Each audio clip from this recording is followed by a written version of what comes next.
Overwatch has some very iconic characters, such as Genji, who is known for his dynamic gameplay that is achieved by giving him many mobility options such as dashes, reset dashes, double jumps, wall climbs, and many more techs. We also have Tracer with her blinks and recall, D.Va with her jet boosts that are giga versatile, Lucio with crazy spaz movement, and don't get me started with Wrecking Ball. What all of those things I mentioned have in common is mobility, which plays a huge factor in what otherwise would be very typical gameplay. Now look at this. And this. Or even this. In a game like Overwatch, I classify it as a sin to create or design an ultimate ability that effectively stuns the user. So, today we are gonna talk about just that.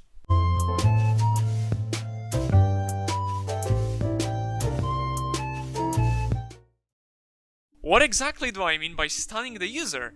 It is an effect or ability that makes you, the player, unable to move your playable character. It is twice more annoying remembering the main sell point of Overwatch 2 was removing the annoying gameplay features such as McCree's ult flashbang or Brigitte's shields bash, which are both known for their stun effects. Now tell me, what is the reason of advertising it if you are going to keep the old ultimates or heck, even invent new ones if you are still going to leave that static and boring part in? Don't get me wrong, the new Orisa ult is definitely better than the old Bongo, but at the same time it made her fall into the category of self-stun ultimates. Speaking of Orisa, removing 80% of stuns from the game makes her kit make even less sense than before. Her Fortify ability was the main counter to any CC in the game, and by reducing amounts of them, you are making the character less viable. Orisa has always been the hero who does not have a singular purpose in the game. She's okay in every department, but not even close to being good. Every tank can do what Orisa can do, but better. Fight me in the comments, I dare you! But I'm getting off topic here, so let's now take a look at the elephant in the room, which is Pharah's ult. It is clear for me that Pharah was designed to be a high mobility character, with not only equipping her with one of the most skillful knockbacks that is very versatile and unique, but also the ability to float in the air.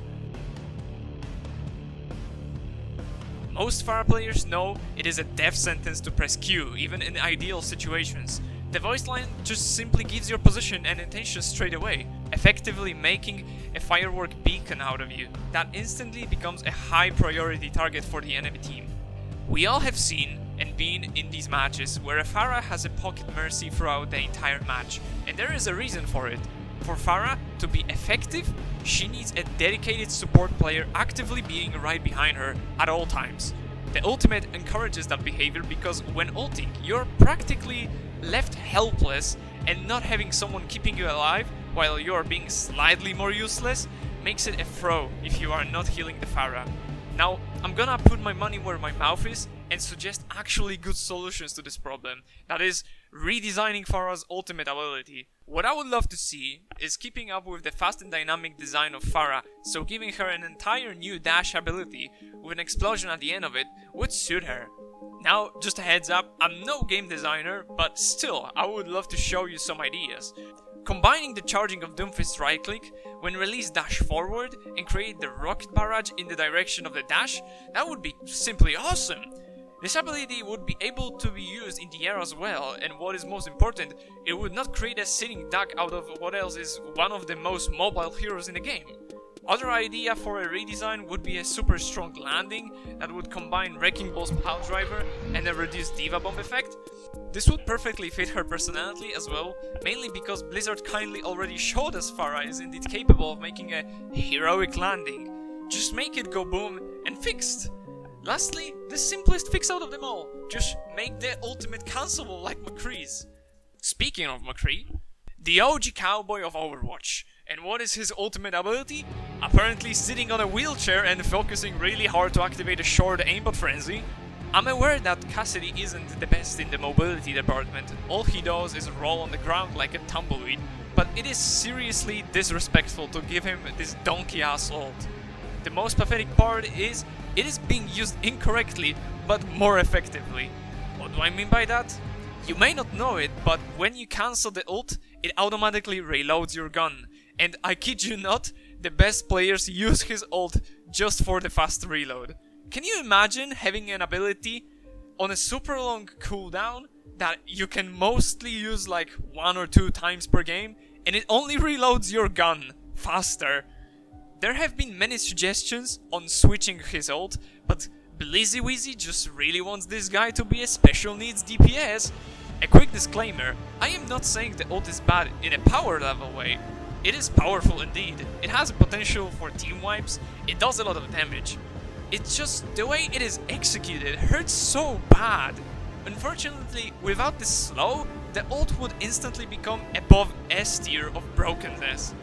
Therefore, we need to have the slow in the game. Lastly, we have Bastion. Oh god, Bastion. What have they done to you? It's like Blizzard penetrated my boy with a metal pole for an hour, then beat him up, threw him in the basement, but then they gave him a hat though. Bastion must be the biggest victim of the stoning ult problem. They literally got rid of his wheels and made him shoot upwards instead of straight into the enemy team.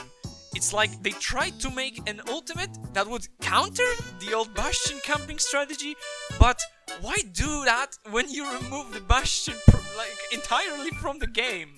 Not only that, the ult as it is right now is so garbage, people found a glitch that made it shoot like 10 times instead of 3, and the ult still was getting 2 or 3 eliminations at max. The best comparison I can give is the Junkrat's Riptire, but guess what? That Rad is unable to kill himself with his own ult, whereas Bastion is more than happy to do it. I really love the old Tankq form, it gave a bigger skill ceiling with rocket jumps, projectile aim, and maybe even squeezing that self-heal between the shots. I have called Pharah a sitting duck before while she ults, but you can't get more city ducky with this guy. To add even more salt to the wound, the old voice line is a goddamn war siren screeching to the entire enemy player base that yes, indeed, the robot is using his ultimate ability. Blizzard, bring the Tankq back. Overall, the simplest conclusion to this video is that it's just not fun to have an ultimate ability that makes you sit in one place. For example, Pharah, you float in the air, Bastion is literally just sitting in one place. And maybe I could even throw previously mentioned Junkrat into this category, as he is unable to move his actual playable character while he's ulting, but Junkrat is in another basket in case of the ultimate problem. But that is it for this video, I guess. Thanks for watching my little rant about the design of ultimate abilities in Overwatch 2. I haven't used my voice in my videos for a long time, and honestly it feels really good and refreshing to have the microphone back. Right now I'm sitting on the floor with my headset in my hand and just microphone up my mouth. So it is a really weird experience, but I'm really enjoying it at the moment. If you enjoyed this video, then I would kindly ask you to scratch your balls really quick, because they are probably pretty itchy right now. And if you had any suggestions on how to change or fix these issues I mentioned before, then I would gladly read those in the comment section. And well, I guess that is it from me. Once again, thank you for your time, and I will see you in the next one.